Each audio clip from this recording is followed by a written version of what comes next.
जय श्री राम। तो स्वागत करते हैं एक नए एक्सक्लूसिव पॉडकास्ट में, डी हैंडसम पॉडकास्ट में। और आज का पॉडकास्ट बड़ा ही स्पेशल है, वेरी स्पेशल है, क्योंकि आज हमारे साथ जो गेस्ट हैं वो वेरी ही स्पेशल गेस्ट हैं। और मैं उनसे परिचय करा दूं आपका। आप जिला रायसेन से पूर्व जिला अध्यक्ष रहे हैं, भारतीय जनता पार्टी के आप वरिष्ठ नेता हैं और वर्तमान में आप नगर पालिका प्रतिनिधि है, जिनसे आज हम बात करेंगे नगर पालिका के कार्यों की। आपकी प्रातः सुबह तो 5 बजे हो जाती है, लेकिन आप अग्रसर रहते हैं और जागृत अवस्था में रहते हैं प्रत्येक दिन प्रत्येक समय जनता की सेवा के लिए।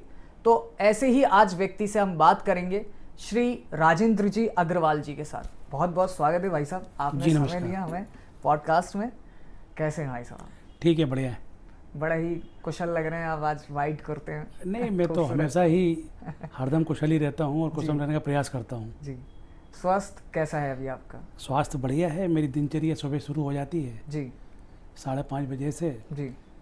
तो मैं अपने सुबह शारीरिक व्यायाम वगैरह और मेडिटेशन के बाद और 8 बजे तक मैं अपने जो नित्य कर्मों से निपट जाता हूँ जी। और 8:30 बजे के बाद लोगों की सेवा में, सामाजिक कार्यों में व्यस्त हो जाता हूँ। जी। अभी जैसे हर एक व्यक्ति के जीवन का एक लक्ष्य होता है, तो आपके जीवन का लक्ष्य तो जो है कि अभी हम देख रहे हैं वर्तमान में कि समाज की सेवा और एक अच्छे नेता का समाज में संदेश जाए कि वो समाज में कार्य करता है।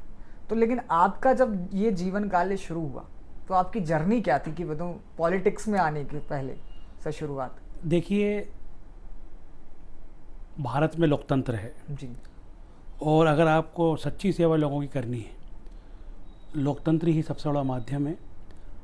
और राजनीति में आना, उसे हमारा जो उद्देश्य रहा कि राजनीति के माध्यम से एक शक्ति प्राप्त होती है और अगर उस शक्ति का हम जनता के समर्थन में या जनता के सहयोग के लिए करेंगे तो निश्चित रूप से हमारे मन में जो एक भावना है लोगों की सच्ची सेवा करने की, तो पूर्ण रूप से हमें उसकी पूर्णता प्राप्त होगी। और मैं जब कॉलेज की पढ़ाई छोड़ने के बाद 4-5 साल तक मेरा एक व्यावसायिक जीवन था। चूँकि मैं एक ऐसे परिवार से हूँ, मेरे पिताजी भी एक प्रसिद्ध व्यवसायी थे और प्रसिद्ध व्यवसायी के साथ साथ समाज सेवी भी थे, तो मुझे समाज सेवा की प्रेरणा अपने घर से ही मिली। लेकिन मुझे लगने लगा कि अगर आपको समाज सेवा करना है तो राजनीति एक माध्यम है और उसके माध्यम से आपको जो शक्तियाँ प्राप्त होती हैं उसका अगर सदुपयोग आप करोगे तो निश्चित रूप से आप लोगों की सेवा कर पाओगे। और उसी प्रयास में लगातार लगा रहता हूँ और आज आपके सामने बैठा हूँ। आपका जैसे आपने बताया कि कॉलेज की पढ़ाई हुई, तो कौन सा महाविद्यालय से आपका अध्ययन हुआ था? मैं हमीदिया कॉलेज से मैंने बीकॉम फाइनल किया और बीकॉम फाइनल के बाद घर की जो परिस्थिति थी जी, एक अच्छा व्यवसाय था। तो मेरे पिताजी ने मेरे को बोला कि आपको, मेरा मन था नौकरी में जाने का, कहीं और जाने का, लेकिन पिताजी ने कहा कि घर में ही बहुत काम है जी। तो मैंने जो घर का जो हमारा परंपरागत व्यवसाय था उसको संभाला और 5-7 साल तक व्यवसाय बहुत बढ़िया किया। लेकिन मेरे मन में शुरू से एक भावना थी, तो मैंने अपने व्यवसाय को अपने भाई के सुपुर्द करके और सक्रिय राजनीति में आ गया और उसके बाद से लगातार आज तक सक्रिय राजनीति में हूँ। राजनीति के माध्यम से मेरा प्रयास रहता है कि लोगों से देखते हैं कि हर साल 5 साल नगर पालिका में चुनाव होते हैं, नए अध्यक्ष आते हैं और अपने अपने वर्तमान समय में अध्यक्ष अपने अपने हिसाब से अपनी अपनी कार्यशैली और क्षमता के अनुसार वो कार्य करते हैं समाज में। तो जब हम ये देखते हैं, ऐसे आपसे हम ये प्रश्न इसलिए कर रहे हैं क्योंकि आप अध्यक्ष प्रतिनिधि हैं, तो जो है कि आज समाज में जनता अन्य प्रकार के विचार करते हैं, बात करते हैं कि हमारा इतना, उनके कार्यकाल में बहुत कार्य हुआ, इनके कार्यकाल में बहुत कार्य हुआ। तो हम आज की जनता जो वर्तमान में है 2025, जो हमें 3 साल हो गए हैं नगर पालिका के, तो आज जनता क्यों सवाल करती है कि रोड, नाली, स्ट्रीट लाइटें हो गई हैं, गार्डनिंग की समस्याएं हैं, इस प्रकार की? देखिए, अभी तक जितने कार्यकाल के, जितने टेनर की हम बात करते हैं उनके पूर्ण कार्यकाल हो चुके हैं जी। और अभी ये कार्यकाल जो चल रहा है, ये रनिंग में चल रहा है, अभी इसकी पूर्णता नहीं हुई है, अभी 2 साल बाकी है। और जहाँ तक जनता की अपेक्षाओं में खरा उतरने का, जो व्यक्ति वर्तमान में जब पावर में होता है तो निश्चित रूप से उससे बहुत लोगों की अपेक्षाएं होती है जी और चूँकि एक सीमा होती है, हर एक की आप अपेक्षा में खरे नहीं उतर सकते, तो राजी नाराजी तो चलती रहती है। दूसरा मैं आपको एक बात और बताता हूँ कि 1996 में नगर पालिका का गठन हुआ था। जी। उस समय इसके 18 वार्ड बने थे हम्म, और 2016 के बाद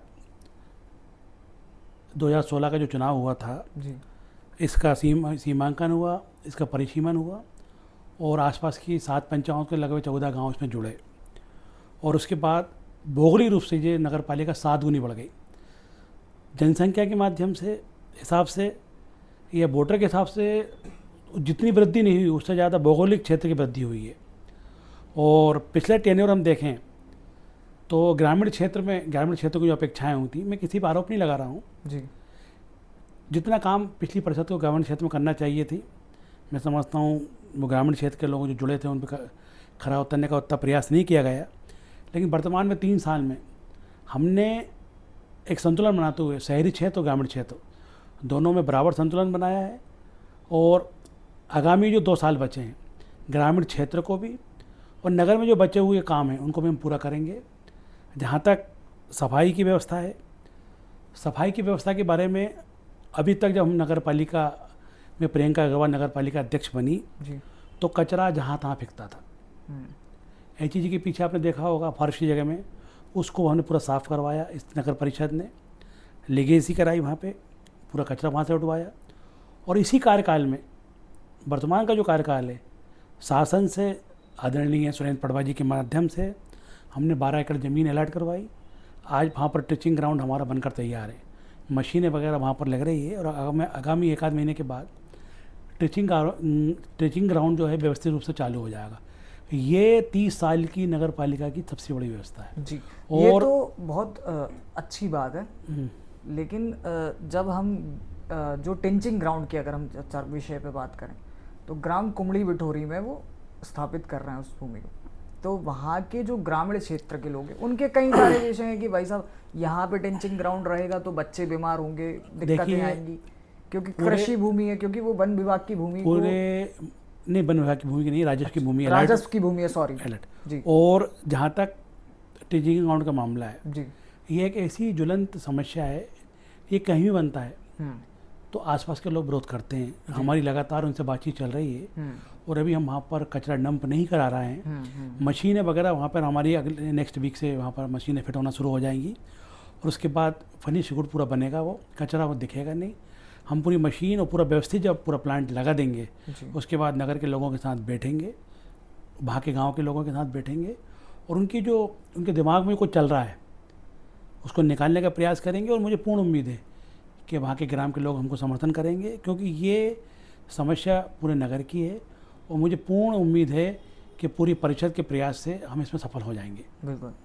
तो हम कचरे की बात करें कि यहाँ वहाँ जो फिक रहा था जैसा, तो आज भी हम कई स्थान ऐसे देखते हैं यहाँ पर जहाँ पर कचरा है पड़ा हुआ है, लेकिन कोई कार्यक्रम होता है तो वो साफ़ हो जाता है, सफाई कर्मचारी बड़े ही प्रयास करते हैं उसमें, आप सभी का सहयोग रहता है, लेकिन कहीं स्थान ऐसे हैं जहाँ की जगह कचरा पड़ा ही रहता है, वो साफ़ होता है वो फिर उतना ही हो जाता है। वो क्या होता है, किसी भी क्षेत्र का विकास जी जब भी संभव है जब वहाँ का प्रशासन और वहाँ के जो स्थानीय लोग हैं दोनों का तालमेल होना चाहिए और दोनों का एक दूसरे को सहयोग होना चाहिए। आपने देखा होगा सुबह सुबह पूरे नगर की झाड़ू लगती है, कचरा का एकत्रीकरण होता है, हमारे कचरे की गाड़ियाँ घर घर से डोर टू डोर कलेक्शन करती हैं। लेकिन चूँकि मंडीदीप एक ऐसा क्षेत्र है, औद्योगिक क्षेत्र है, यहाँ पर कई घरों के लोग घर बंद मिलते हैं, क्योंकि यहाँ पर चैनलाई सिस्टम है और लोग ड्यूटी पर जाते हैं जी। तो वो जब ड्यूटी से आते हैं तो उनके घर का कचरा है वो सड़क पे फेंक देते हैं। और दूसरा मैं एक निवेदन इस चैनल के माध्यम से दुकानदारों से भी करना चाहता हूँ कि दुकान नगर की जब सफाई हो जाती है उसके बाद दुकानें खुलती हैं और वो दुकान का कचरा पूरा का पूरा सड़क पे फेंक देते हैं। उसके बाद भी वो कचरा वो दिखता है, अगर थोड़ा सा सहयोग करें, वो अपने घर के सामने डस्टबिन रख दें, अपने दुकान के सामने डस्टबिन रख दें। और मैं रहवासियों से भी यही अपील करूँगा कि अगर उनका कचरा आज नहीं उठ पाया है तो उस कचरे को अपने घर में ही रखें। एक दिन का कचरा रखने में उन्हें कोई दिक्कत नहीं होगी, अगले दिन जब नगर पालिका का वाहन जाएगा उसमें कचरे को डाल दें। अगर इतना सहयोग, इतना जन सहयोग नगर पालिका को मिलेगा तो मुझे निश्चित रूप से जो कल्पना नगर के लोगों ने इस परिषद से की थी, उसमें ये परिषद खरा उतरने का प्रयास करेगी। आपने देखा होगा इंदौर का मैं आपको उदाहरण देता हूँ जी। इंदौर में नगर निगम जितना काम कर रहा है, हम लोग वहाँ जाके देखते हैं स्थानीय लोग भी वहाँ के उतना ही सहयोग कर रहे हैं। बिल्कुल। तो नगर पालिका की तो एक जिम्मेदारी है ही, लेकिन साथ में स्थानीय लोगों से भी इस चैनल के माध्यम से निवेदन करूँगा कि जब सफाई हो जाए सड़क पे, उसके बाद वो कचरा सड़क पे ना फेंकें, वो अपने घर के आसपास या दुकान के आसपास डस्टबिन रखें और अगले दिन जब कचरा बहाना उसमें डाल दें। तो निश्चित रूप से अगर उनका सहयोग मिलेगा तो आज हम इसको एक आदर्श नगर पालिका बना लेंगे। बिल्कुल। आगे हम बात करते हैं कि अच्छे दिन आएंगे भारतीय जनता पार्टी, और नगर पालिका भारतीय जनता पार्टी की सरकार है, और एक साफ नेता की छवि लेकर आप शुरू से लेकर आज तक आप वर्तमान में चल रहे हैं। लेकिन आज भी नगर पालिका जैसे क्षेत्रों में या कोई भी शासन प्रशासन के किसी भी विभाग में जाता है व्यक्ति, एक आम जनता, तो उसको उन्हीं चीज़ों का सामना करना पड़ता है कि भाई फाइल आगे बढ़ गई है, उन्होंने कहा साहब बताओ आप कितनी राशि लगेगी। मैं तो इन सब चीज़ों में कितना हमने प्रयास किया है हमारी नगर पालिका। देखिए, मेरा जहाँ तक मानना है, प्रियंका अग्रवाल भी परिषद में बैठती है जी, मैं भी जाता हूँ क्योंकि मेरी एक ड्यूटी बनती है। मैंने भारतीय जनता पार्टी का मैं कार्य करता रहा हूँ जी। मैं घर पे भी मेरे ऑफिस है, तो सुबह 8 बजे हमारा ऑफिस एक्टिव हो जाता है, और हमारे पास इस तरह की भी किसी की व्यक्ति की समस्या आती है तो निश्चित रूप से हम उस समस्या का निपटान करते हैं। और मेरा भी इस चैनल के माध्यम से लोगों से यही निवेदन है कि अगर इस तरह से कोई उनको नगर पालिका में परेशान करता है तो वो मुख्य नगर पालिका अधिकारी या नगर पालिका अध्यक्ष से संपर्क करें। और मैं चूँकि पिछले जो कार्यकाल लोगों के रहे हैं उसके बारे में नेगेटिव बात नहीं करना चाहता हूँ, लेकिन मुझे पूर्ण भरोसा है कि नगर पालिका में एक लोकतांत्रिक व्यवस्था बहाल हुई है। लोग अध्यक्ष के रूम में भी बिल्कुल बैरिटो घुस जाते हैं जी। और अपनी बात बेबाक रखते हैं। बिल्कुल। और आज सबसे बड़ा जो परिवर्तन आया है कि लोग नगर पालिका के बारे में सोशल मीडिया में एकदम लिख देते हैं। ये जो लोकतांत्रिक परिवर्तन आया है, इससे पहले लोगों के अंदर कहीं ना कहीं खौफ रहता था, वो खौफ खत्म किया हमने। और कोई भी अगर नगर पालिका के बारे में अगर पॉजिटिव या नेगेटिव अगर लिखता है उसको हम सरोधार करते हैं और उन सब खबरों को हम अपनी प्रेरणा बनाकर प्रयास करते हैं कि हम लोगों की समस्याओं को दूर करें। जैसे ही अभी आपने उत्तर दिया कि सोशल मीडिया पे कई प्रकार के कोई भी व्यक्ति, फेसबुक हर व्यक्ति चला रहा है और वो हर प्रकार के पोस्ट डाल देता है। आपके कुछ अच्छे में भी डालते हैं और कुछ अलग प्रकार के शब्दों में भी डालते हैं, तो उसके प्रति मतलब व्यक्ति के प्रति कैसे विचार आते हैं फिर? देखिए, जनप्रतिनिधि जो होता है उसकी एक नैतिक जिम्मेदारी होती है जी, और लोगों की अपेक्षाओं में खरा उतरने का उसका एक दायित्व रहता है। तो जो भी नेगेटिव खबरें होती हैं वो आपके लिए पॉजिटिव काम करती हैं। जैसे आपने एक दोहा सुना होगा, निंदक नारे राखी है आंगन कुटी छवाए, बिन पानी साबुन बिना, है ना, एक जो आपने सुना? जी जी जी। तो निंदा करने वाला जो व्यक्ति होता है ना, एक प्रकार से वो आपको आगाह करता है, और हम उन जितनी भी नेगेटिव खबरें आती हैं उनको प्रेरणा के रूप में लेते हैं, और हम प्रयास करते हैं कि वो जो उन खबरों को, जो नेगेटिव खबरें हैं, पॉजिटिव काम करके दिखाएं, और उसका हमको लाभ मिल रहा है। बिल्कुल। वो तो हमको आगाह कर रहे हैं, वो हमको चेता रहे हैं, और ये एक लोकतंत्र की एक स्वस्थ प्रक्रिया है। तो इससे तो अब इससे प्रेरणा मिल रही है, इससे तो वो और उनका वो बुलंद होगा, क्या बोलते हैं उसे? नहीं, शब्दों को मिट रहा हूँ, उनके हौसले बुलंद होंगे। हौसले बुलंद होंगे कि यार हम और ऐसे पोस्ट डालें। वो जो नेगेटिव खबर डालते हैं जी, जब उनको दिखता है कि यार इस मामले में हमने नेगेटिव खबर डाली हो लेकिन ये काम ऐसा नहीं है, हाँ, कई लोग उनको बोलते हैं भाई यार तुमने खबर डाली गलत है, तो निश्चित रूप से कहीं ना कहीं वो भी उनको भी समझ में आता होगा। और जब कोई भी काम जब निपट जाता है, हो जाता है, तो निश्चित रूप से वो भी कहीं ना कहीं उनको लगता होगा कि हाँ ये काम हो गया है। बाकी लोकतंत्र है, हर व्यक्ति को अपनी बात रखने का अधिकार है, और हम सबकी बातों को हम सरोधार करते हैं, ये हमारी एक नैतिक जिम्मेदारी है जी। इसमें ऐसा कभी हुआ है कि बताऊँ, उनने जो हमें चीज़ डाली कि भाई ये काम नहीं हुआ इसके लिए उनने पोस्ट डाली, उसके पहले ही हम कर चुके हैं या उसके बाद ही हम कर रहे हैं, ऐसा कभी होता है? नहीं, क्या होता है, दो तरह के लोग होते हैं जी। एक तो ऐसे लोग होते हैं जो सोशल मीडिया के माध्यम से आगाह करते हैं, हाँ, कि ये काम हो जाएगा, ठीक रहेगा जी। और एक वर्ग वो भी होता है समाज में जिसका काम होता है कि विरोध करने के लिए विरोध करना। तो वो तो पूरी दुनिया में इस तरह का वर्ग व्याप्त है ठीक है, हम उनकी भी बात को भी स्वीकार करते हैं। और मैं समझता हूँ कि कोई भी चीज़ का अगर हम विरोध कर रहे हैं तो उस विरोध में सार्थकता होना चाहिए, प्रामाणिकता होना चाहिए। और अगर हमारी मानसिकता विरोध करने के लिए विरोध करना है तो मैं समझता हूँ हम तो उसको भी पॉजिटिव लेते हैं, लेकिन ठीक है, वो लोगों की इच्छा है, लोगों की इच्छा को हम दमन थोड़ी कर सकते हैं। बिल्कुल। हम सामाजिक प्रश्नों पर ही चर्चा कर रहे हैं, तो एक समाज का ही और प्रश्न है कि अभी जब मैं पॉडकास्ट के लिए चर्चा कर रहा था और व्यक्तिगत भी जब समाज से हम मिलते हैं तो आपकी चर्चा हो ही जाती है। नगर के आप प्रथम व्यक्ति हैं, तो उन्होंने कहा कि भाई साहब से हमें बड़ी उम्मीद थी, भाई साहब हमारे बड़े प्रिय हैं। तो समाज में इस प्रकार की जब चर्चाएं चलती फिर उनका एक नेगेटिव वर्ड भी आता है उसमें कि भाई साहब का उतना कार्यकाल में उतना हम खुश नहीं हो पा रहे।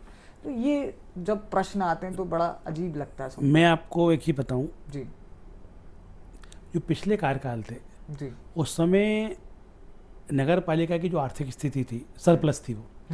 और हमारा कार्यकाल जो है 8 अगस्त को जब हमारे यहाँ शपथ समारोह था जी, और शपथ समारोह के बाद हम जैसे ही नीचे मंच से उतर रहे थे परिषद के लोग, तो वहाँ पे हमको नगर पालिका के कर्मचारी बाहर मिले और हमको एक ज्ञापन दिया कि हमारी पिछले 2 माह से हमारी पेमेंट नहीं हुई है। इतनी आर्थिक तंगी में ये नगर पालिका को संभालना और कर्मचारियों को वेतन देना, विकास कार्य करना, ये अपने आप में एक बहुत बड़ी चुनौती थी।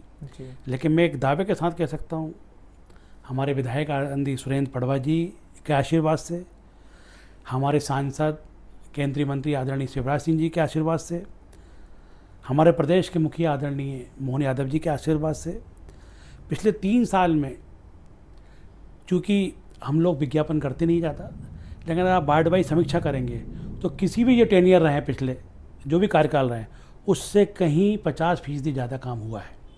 एक तो हमारी पत्थर लगवाने की भी परिषद की ज़्यादा आदत नहीं है जी, दिखावा करने की भी आदत नहीं है। हम गुपचुप काम करते हैं, लेकिन प्रत्येक वार्ड में आप जाके देखोगे हमने प्रयास किया है। हमारे पार्षद पूरा हमको सहयोग कर रहे हैं और जो पार्षद बताते हैं वो सारे के सारे एजेंडाओं को हम पूरा एजेंडा बनाते हैं, परिषद में रखते हैं।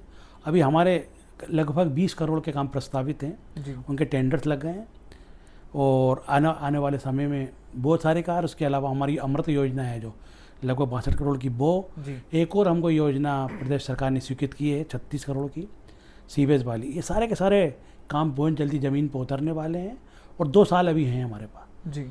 और मैं एक बात और बता दूं, हमेशा जो वर्तमान होता है उससे लोगों को अपेक्षा होती है। मूल्यांकन तो जब ये कार्यकाल खत्म हो जाएगा उसके बाद किया जाता है जी। और मुझे पूर्ण भरोसा है कि जब पूरा इस परिषद का कार्यकाल पूर्ण होगा तो लोगों की अपेक्षाओं में खरा उतरने का प्रयास करेंगे।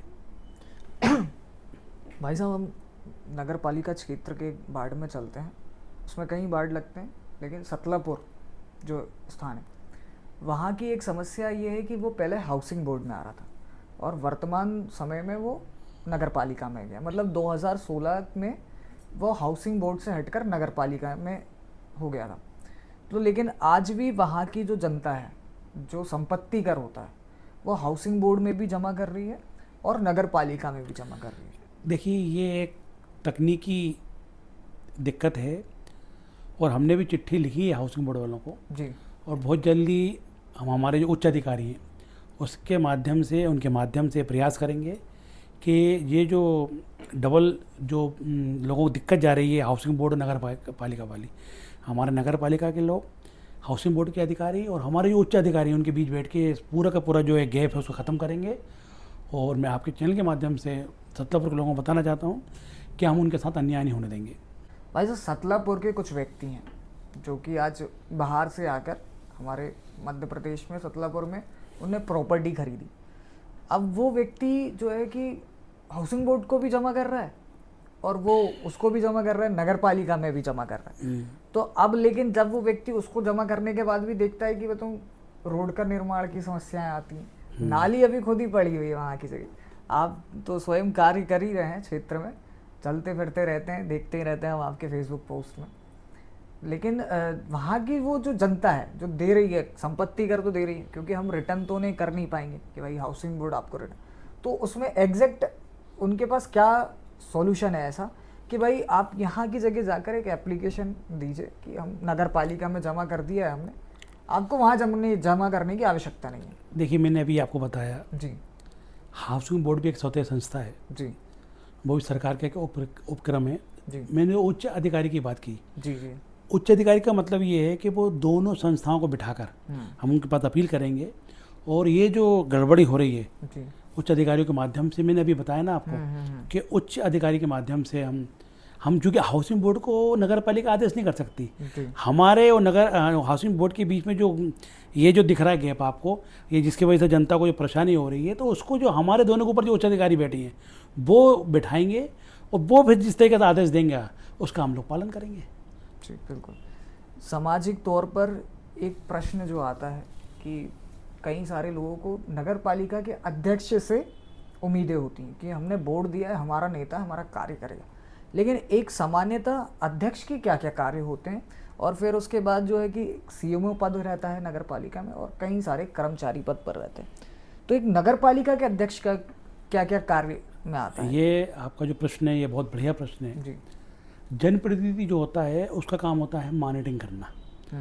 इसमें जो सबसे बड़ी भूमिका होती है नगर पालिका के सारे कर्मचारियों की, जी सारे अधिकारियों की और मुख्य नगर पालिका अधिकारी, और जनप्रतिनिधि का काम होता है उनसे काम करवाना, उस व्यवस्था को दुरुस्त करना, और बैठक के माध्यम से, परिषद की बैठक के माध्यम से, पीआईसी के माध्यम से प्रस्तावों को पास करवाना, और जो प्रस्ताव पास होते हैं उस पर जो नगर पालिका के मुख्य नगर पालिका अधिकारी हैं वो उन सब कामों को ज़मीन पे उतारने का प्रयास करते हैं, और उसके बाद उसमें इंजीनियर्स और बाकी जो लोग हैं उनकी देखरेख में जो पूरे सारे काम होते हैं।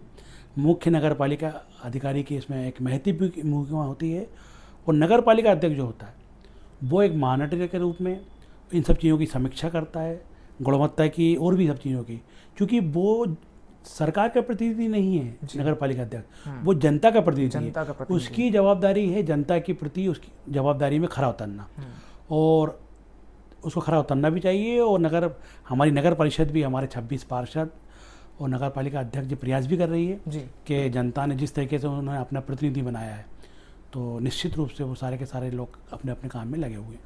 भारतीय जनता पार्टी के जिला रायसेन में आप एक वरिष्ठ नेता रहे जैसे, और हैं भी आप, तो कई सारे राजनेताओं का शब्द होते हैं कि भाई साहब राजेंद्र जी अग्रवाल जो है चाणक्य हैं, वो चाणक्य की किताबें पढ़ते थे, उनने राजनीति उनसे सीखी तो हमने सीखी। तो ऐसे ही आपके जब राजनीतिक समय में आपने कई सारे युवाओं को आगे बढ़ाया और कई सारे नेताओं को नेता बनाया, आज उनके साथ भी थोड़ा सा व्यवहारिक रूप पे वो आपका इतना हमको देखने को नहीं मिलता है, उन लोगों का आपके प्रति व्यवहार नहीं देखने को मिलता है।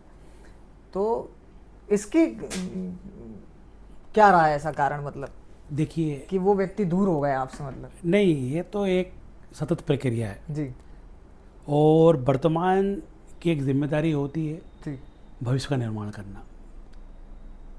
तो हर व्यक्ति की जिम्मेदारी होती है और वो अपना काम उसको उसमें करना चाहिए। जो भी समर्थन मिले, जो भी रिजल्ट मिले, उसकी परवाह नहीं करना चाहिए। मैं आपको एक कथा सुनाता हूँ। एक नदी के किनारे एक संत बैठे थे जी, और उनके सामने एक बिच्छू डूब रहा था। तो उनने बिच्छू को निकाला, बिच्छू ने उनको डंक मार दिया। वो दोबारा फिर बिच्छू डूबने लगा, फिर दोबारा निकाला, फिर डंक मार दिया। तो एक जो दूसरा व्यक्ति था वो संत को देख के बोला कि यार ये बिच्छू बार बार उसको निकाल रहा है, डूबने से बचा रहा हो, जाको डंक मार रहा है। तो उन्होंने संत ने बोला है कि बिच्छू अपना काम कर रहा है और मैं अपना काम कर रहा हूँ जी। तो हम अपना काम कर रहे हैं। हम वर्तमान हैं, हमारी एक जिम्मेदारी होती है कि भविष्य को कुछ ना कुछ देके जाएं। यहाँ तक राजी नाराजी का सवाल है। राजी नाराजी तो क्या है कि ये एक सतत प्रक्रिया। मैं भी किसी से नाराज़ हो जाता हूँ, मेरी भी किसी से अपेक्षाएं होती हैं, या मेरे से किसी की अपेक्षाएं रही होंगी, वो मेरे से नाराज़ हो जाते हैं। लेकिन जनरली बहुत कम ऐसी स्थिति बनती है, और जो नाराज़ होते हैं हम भी प्रयास करते हैं कि उनको हम बनाएं, और हमारे प्रयास सफल भी होते हैं जी, और हम सफल कर भी रहे हैं। ये नाराज़गी का जो चल रहा है विषय, तो उसमें हम देखते हैं कि हमारे भोजपुर जिला के माननीय विधायक जी श्री सुरेंद्र पटवा जी के साथ कि बातचीत सही नहीं होती है, व्यवहारिक रूप से सही एकदम विचार नहीं मिल रहा है, इस प्रकार की समाज में चर्चाएं चल रही हैं। सत्य बात है ये बातें निराधार हैं।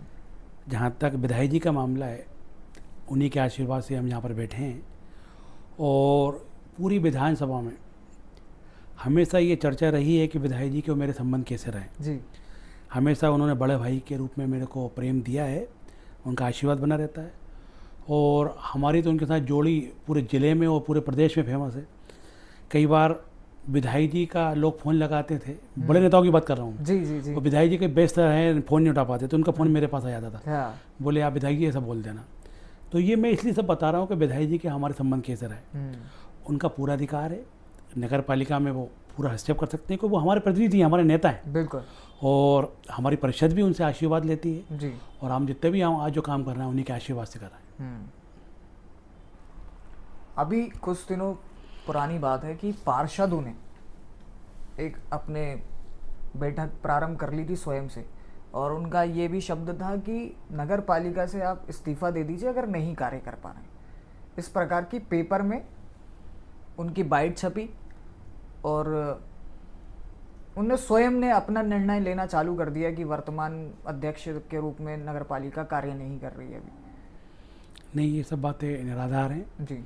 हमारी नगर पालिका परिषद की बैठक भी हुई, पार्षद भी आए और सारे प्रस्ताव पास हुए। और मैं नहीं समझता हूँ कि किसी भी एक भी पार्षद ने, जहाँ तक अखबार का सवाल है, प्रेस स्वतंत्र है कुछ भी लिखने के लिए, लेकिन किसी भी पार्षद ने किसी को भी प्रामाणिक रूप से कोई बयान नहीं दिया है। अब जो प्रेस में छप रहा है उसके बारे में मैं कुछ नहीं कहना चाहता, लेकिन तालमेल है। और मैं आपको एक बात और बताना चाहता हूँ, ये जो परिषद है जी, इसमें 26 में से 19 पार्षद भारतीय जनता पार्टी के जीत के आए थे जी।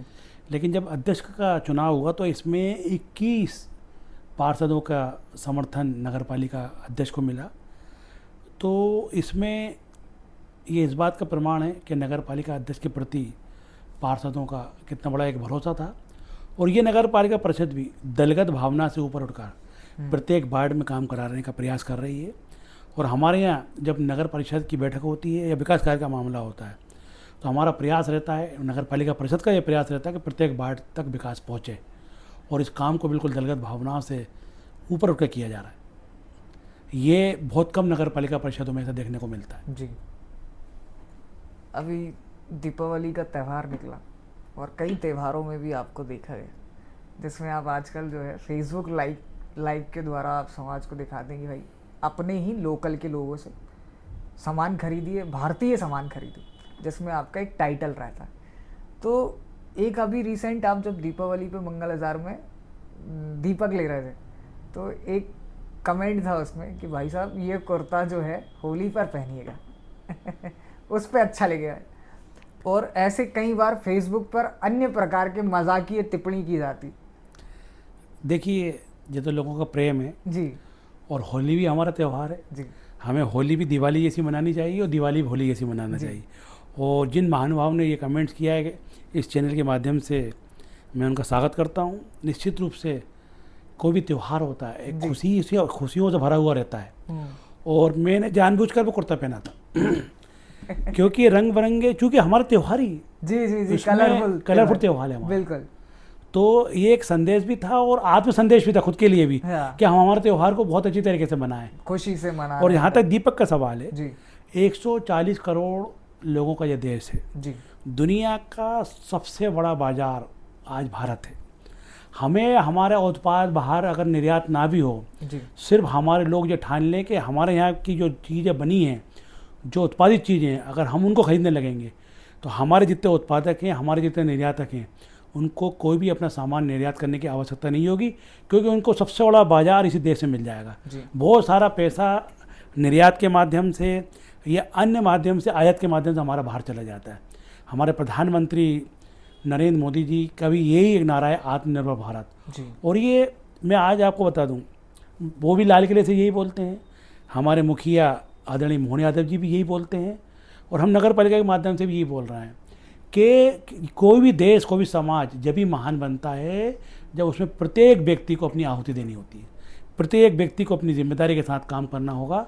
तो निश्चित रूप से हम जिस महान देश की कल्पना कर रहे हैं उस वहाँ तक हम बिल्कुल पूर्णता को प्राप्त होंगे। वर्तमान समय में हम नगर मंडीदीप के खेल मैदान देखते हैं, जहाँ पे हमारे विद्यालय के विद्यार्थी और अन्य प्रकार के खिलाड़ी सभी खेलते हैं उसमें, लेकिन उसमें एक विवाद चलता आ रहा है हिंदू मुस्लिम पक्ष का। मुसलमान कहता है कि वो हमारी भूमि है, हिंदू समाज अपना पक्ष रखता है कि ये मुस्लिमों की भूमि नहीं है, ना ये हिंदू समाज की, ये खिलाड़ियों की है। तो इस पर क्या विचार है आपके और क्या कार्य कर रहे हैं हम? देखिए, जब आपने बोला है कि खेल मैदान, जी, और निश्चित रूप से वो खेल मैदान ही है।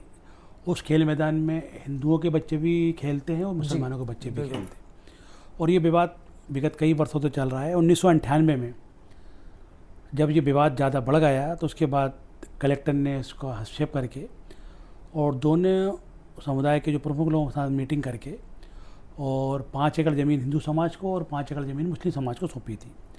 और उसके बाद से हिंदू समाज ने जहाँ जो उसको जगह मिली थी वहाँ पर दशहरा उत्सव का कार्यक्रम शुरू कर दिया, और मुस्लिम समाज ने भी उनको जगह मिली थी वहाँ पर ईदगाह का काम उन्हें वहाँ शुरू कर दिया था।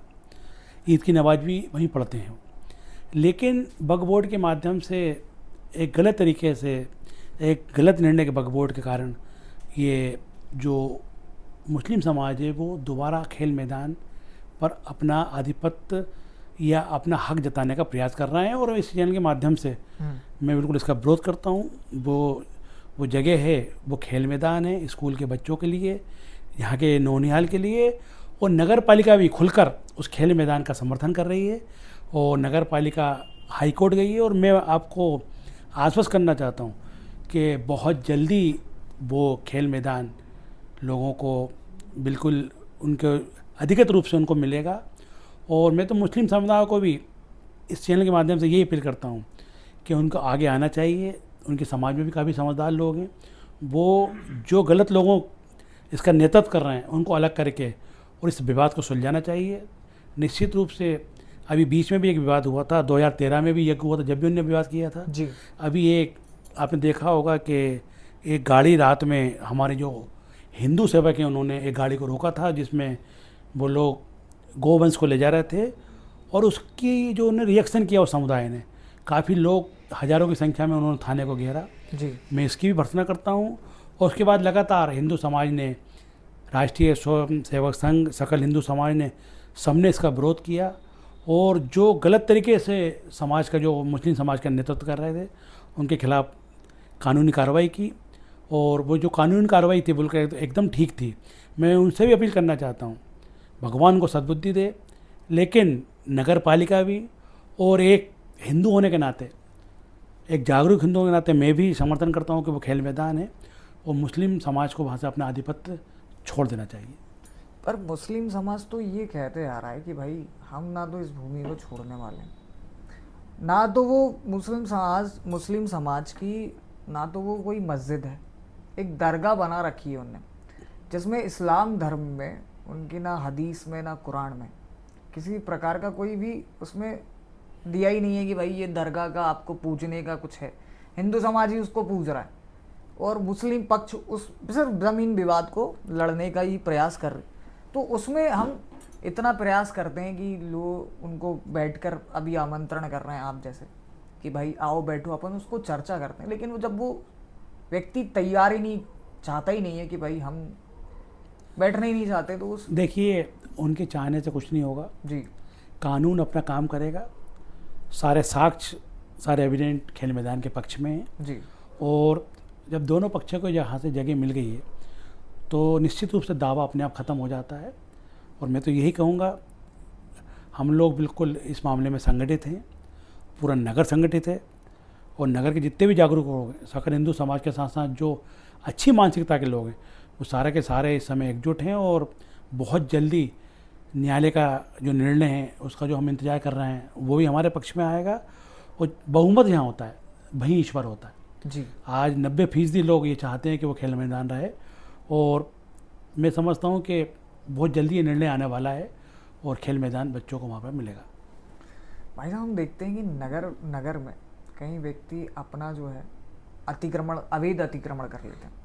कहीं भी जहाँ पे जगह खाली है वहीं पे मकान बना लिया, या तो फिर जाम लग जाता है और अपना ब्रिज के पास। तो ये आर्किटेक्चर जब डिज़ाइन होती है, हमारे भी इंजीनियर्स हैं, जब ध्यान देते तो इस पर हमने कोई प्रतिक्रिया नहीं दी क्या?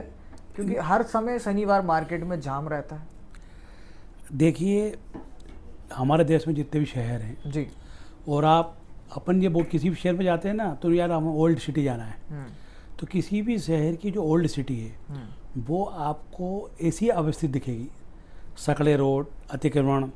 क्योंकि जब शहरों का निर्माण शुरू हुआ था उस समय ना तो कोई आर्किटेक्चर प्लान हुआ करते थे 50-100 साल पहले जी। उस समय बहुत ज़्यादा लोगों के पास ऐसे साधन भी नहीं थे, वाहन भी नहीं थे, लोग पैदल चलते थे। उसी आधार पे ही सारे के सारे निर्माण हुए हैं। और आप किसी भी बड़े शहर में चले जाओ, पुरानी बस्ती में आप ओल्ड सिटी के नाम से जाओगे तो वहाँ ऐसी स्थिति आपको देखने को मिलेगी। शनिवार बाज़ार सबसे पुराना मार्केट है हमारा जी। और इसकी जो स्थिति है, जो वास्तु स्थिति है, वो इसलिए तंग है क्योंकि उस समय जब इसका निर्माण हो रहा था मंडीदीप का, तो ये सबसे पहला बाज़ार था और उस समय की आवश्यकता थी उसके हिसाब से ये बन गया। लेकिन फिर भी लोगों ने ये दुकान के बाहर थोड़ा अतिक्रमण कर रखा है। बहुत जल्दी हम उसकी एक वो बना रहे हैं और प्रोसेस के साथ ही वो जो लोगों ने सड़क पे अतिक्रमण फैला रखा उसको हम हटाएंगे। और मैं आपके चैनल के माध्यम से ये लोगों से अपील करता हूँ कि आप अपनी हद से बाहर ना जाएं। आपकी जो हद है, जो नगर पालिका ने आपको जो हद बताई है उससे बाहर ना जाएं, लोगों को सहयोग करें। क्योंकि मंडीदीप एक औद्योगिक क्षेत्र है और औद्योगिक क्षेत्र होने के साथ यहाँ पर श्रमिक लोग ज़्यादा हैं जी।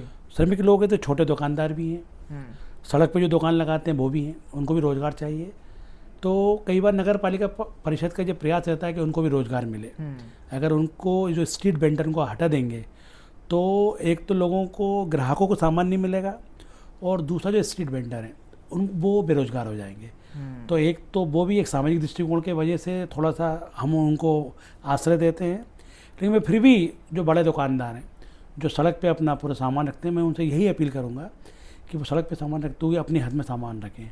अगर उनका इतना सहयोग मिल गया तो निश्चित रूप से जो आप जो जाम की बात कर रहा हो उस जाम से हमको निजाम मिलने में अपने आप हमको सहूलियत हो जाएगी। इस प्रकार के जो कार्य, जो अतिक्रमण होते हैं, व्यक्ति कर लेता है और हम प्रयास कर रहे हैं कि उनको हटवाने का, उनका सहयोग मिलेगा या हम भी जैसे बलपुर, तो हम क्या उसकी शैली होती है, कार्यशैली की, हम किस प्रकार से कार्य करते हैं भैया? अतिक्रमण पहले तो हमारे यहाँ एक नगर पालिका में पूरा एक अतिक्रमण दस्ता है जी। और उसका जो प्रमुख है वो पहले अतिक्रमण चिन्हित करके आता है और उसके बाद उनको नोटिस दिए जाते हैं और नोटिस देने के बाद मुनादी की जाती है और फिर मुनादी करने के बाद फिर उन अतिक्रमणों को हटाया जाता है। तो चूँकि इसलिए किया जाता है कि लोग अगर सोते हटा लें जी। कोई व्यक्ति अपना अतिक्रमण सोते हटाता है तो निश्चित रूप से उस नुकसान कम होता है। जब परिषद के लोग जाते हैं, जेसीबी या और मशीनें जाती हैं तो फिर वो अतिक्रमण तोड़ती है तो ज़्यादा नुकसान हो जाता है। जी जी। तो हमारा भी ये प्रयास रहता है कि हम उनको नोटिस के माध्यम से, मुनादी के माध्यम से उनको आगाह करें कि वो उनने जो अतिक्रमण कर रखा है उसको वो हटा लें और उसके बाद एक समय अवधि के बाद अतिक्रमण हटाते हैं और ये बहुत जल्दी फिर दोबारा हम ये कवायद शुरू करने वाले हैं। स्ट्रीट वेंडरों की हमने बात करी थी अभी आपने, तो अभी जैसे हमारे त्यौहार आते हैं, मैं हिंदू समाज का ही डायरेक्ट कहूँगा क्योंकि मैं खुद भी सनातनी। हमारा इंडस्ट्रियल एरिया है मंडीदीप नगर और एक कुमार विश्वास जी की एक कविता में उनने कहा कि भाई अभी कुछ दिनों के बाद जो है दिवाली आ रही है तो भारत के कई सारे लोगों को जो है ओजोन लेयर की परत में प्रदूषण दिखने लग जाएगा। नहीं तो चीन, पाकिस्तान, भारत विश्व युद्ध करते जा रही है लेकिन 4 फटाके हिंदू समाज फोड़ देगा तो पृथ्वी की ओजोन लेयर पे प्रदूषण दिख जाएगा। तो ऐसे ही हमारे नगर में भी देखा गया। देखिए, आपने देखा होगा जी, पिछले 7 साल से मंडीदीप में आतिशबाजी कोर्ट का निर्णय है, एनजीटी का निर्णय है और यहाँ जो आतिशबाजी के जो विक्रेता हैं उन पे बैन लगा रखा है। लेकिन नगर के लोग, यहाँ के नगर के जो नुमाइंदे हैं, हमारे विधायक जी हैं, हमारा प्रशासन है, नगर पालिका परिषद, वो दुकानें लगवाती है जी। और क्योंकि दुकानें इसलिए लगाती हैं कि उन आतिशबाजी विक्रेताओं के माध्यम से जो हमारे जो गरीब लोग हैं वो भोपाल या अन्य जगह जाके उन आतिशबाजी को नहीं खरीद पाएंगे, इसलिए उनकी सहूलियत के लिए वो दुकानें लगवाते हैं। और जहाँ तक आप जो बात कर रहे हैं, इसमें एक बहुत बड़ा आज जो त्योहारों का जो व्यवसायीकरण हुआ है जी। और विज्ञापनों के माध्यम से, अन्य माध्यमों से, सोशल मीडिया के माध्यम से लोगों का माइंड सेट किया जाता है ताकि मल्टीनेशनल कंपनियां हैं, जो बड़ी बड़ी कंपनियां हैं, वो अपने उत्पाद कैसे बेच सकें। इसलिए और वो अपने उत्पाद बेचने के लिए ऐसे भ्रामक प्रचार करते हैं। लेकिन ऐसे भ्रामक प्रचारों का कोई फर्क नहीं पड़ता। आपने देखा होगा मंगल बाज़ार, शनि बाज़ार, पिपलिया गज्जू रोड, हमारे जो 5 और 6 बाज़ार हैं वहाँ पूरे स्ट्रीट वेंडर के हम लोगों ने आगे बढ़कर दुकान लगवाई जी। और बिल्कुल उन पर कोई अतिरिक्त चार्ज नहीं लिया। जो रोज़ चार्ज लिया जाता है नगर पालिका का वही चार्ज लिया गया और बिल्कुल उन्होंने निर्भीक होकर दुकान लगाई। और मैं तो खुद भी घूमा, मैं भी घूमा, हमारे विधायक जी भी घूमे, विधायक जी ने भी उनसे पूछा और किसी ने कोई शिकायत नहीं की। जब किसी ने कोई शिकायत नहीं की तो इस बात का प्रमाण है कि लोगों ने बहुत अच्छे तरीके से अपनी दुकानें लगाई और उनकी दुकान लगाने से एक तो साजा वाजा पूरा बाजार दिखा और हमारे जो ग्राहक हैं उनको बहुत बढ़िया तो पूरा का पूरा सामान मिला इन दुकानों के माध्यम से और हमने बहुत बढ़िया शांतिपूर्ण तरीके से त्यौहार मनाया। जी। माननीय प्रधानमंत्री जी का भी है कि बताऊँ चाय पे चर्चा, तो आज चाय पे चर्चा भी हो गई और इस पॉडकास्ट का समापन भी हो गया। तो आपको इस पॉडकास्ट को देख के बड़ा ही मज़ा आने वाला है। लेकिन हमारा अंतिम जो क्षण होता है पॉडकास्ट का, उसमें यही होता है कि हमारे जो गेस्ट होते हैं उनसे एक सामाजिक जो प्रश्नों पर हमने चर्चा की उसका एक संदेश होता है। तो आप समाज को जो इस पॉडकास्ट को देखेंगे क्या संदेश देना चाहते हैं? समाज को यही संदेश देना चाहेंगे, क्योंकि मैं एक भारतीय जनता पार्टी का कार्यकर्ता हूँ और भारतीय जनता पार्टी आज विश्व की सबसे बड़ी पार्टी है जी। और लगभग इसके 18 करोड़ प्राथमिक सदस्य हैं। तो ये इस बात का प्रमाण है कि जो यहाँ के लोग भारतीय जनता पार्टी से जो अपेक्षा रखते थे जी। उन अपेक्षाओं में हमारे देश के प्रधानमंत्री आदरणीय नरेंद्र मोदी के नेतृत्व में पार्टी उनकी अपेक्षाओं में खरा उतर रही है। और मैं भी चूँकि भारतीय जनता पार्टी का कार्यकर्ता हूँ, मुझे भी बड़ा गर्व होता है कि मैं एक ऐसे विचार से जुड़ा हूँ जो एक सार्वभौमिक विचार है जी। और इस विचार के माध्यम से हम हमारे इस भारत को विश्वगुरु बनाने का जो हमारे प्रधानमंत्री का लक्ष्य है उसको पूर्ण करने जा रहे हैं और मैं भी एक उसका हिस्सा बनूंगा। मुझे गर्व हो रहा है क्योंकि मैं सदस्य हूँ। तो मैं लोगों से भी यही अपील करूँगा, यही अपेक्षा करूँगा कि वो भारतीय जनता पार्टी से जुड़ें, भारतीय जनता पार्टी के विचार से जुड़ें। एकमात्र पार्टी ये ऐसी है जिसके माध्यम से हम राष्ट्र को और समाज को अक्षुण्ण बनाने में अपना सर्वश्रेष्ठ दे सकते हैं। बहुत बहुत धन्यवाद, बहुत बहुत धन्यवाद आपका डी हैंडसम पॉडकास्ट में आपने समय दिया। नमस्कार। और आप इस पॉडकास्ट को देखिए। अगर आप जिस भी ज़िले से आते हैं, आप भारत देश के किसी भी कोने से आते हैं, नगर पालिका से संबंधित आपके पास कोई बेहतर उपाय है कि आप इस कार्यशैली को देखकर भी आप कार्य कर सकते हैं, या आपको इस पॉडकास्ट से चलते आपको कुछ ऐसा मिलता है, तो आप कमेंट में ज़रूर बताइए। और आप भाई साहब को फॉलो कर सकते हैं फेसबुक के माध्यम से। राजेंद्र अग्रवाल जी के नाम से फेसबुक अकाउंट है आपका, जिस पर आप कार्यों को देख सकते हैं, जिस पर वो अपलोड होते हैं जो कार्य। और देखते रहिए डी हैंडसम पॉडकास्ट। जय श्री राम। जय